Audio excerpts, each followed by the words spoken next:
EU threat Switzerland told not to make deal with Brexit Britain in plot to punish UK. A private briefing has raised concerns that the EU is secretly pursuing an aggressive agenda against the UK at the same time that it is trying to force Britain to agree to full regulatory alignment with Brussels and give up the opportunity to compete.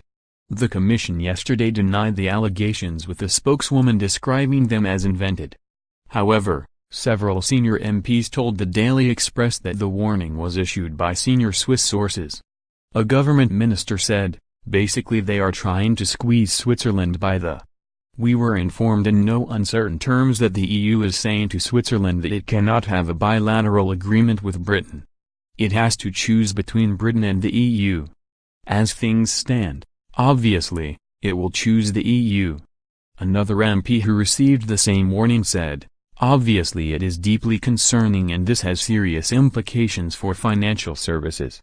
Brexiteers have reacted with fury to the briefing and warned that it puts the Brexit negotiations in question. Tory MP Peter Bone said, "If this is true, it is absolutely appalling and flies in the face of the EU's claims that it is not trying to punish Britain for Brexit. The European Commission needs to come clean about what it is up to. Under Article 50 the EU should be negotiating in good faith, but this sort of behavior suggests that it is not. There isn't any way we could do a deal if the EU is going to act in this way. If they are making these threats to Switzerland, then you can bet they are doing it with other countries too." Richard Tice, co-chairman of Leave Means Leave, which is supported by more than 50 Tory parliamentarians, said, "These accusations are extremely serious and the government should investigate as a matter of urgency. If the EU is pursuing a punishment agenda and is not serious about negotiating a trade deal with Britain, then there is absolutely no reason to continue trade talks. Britain should instead revert to the alternative deal based on World Trade Organization rules, which is absolutely fine for the UK.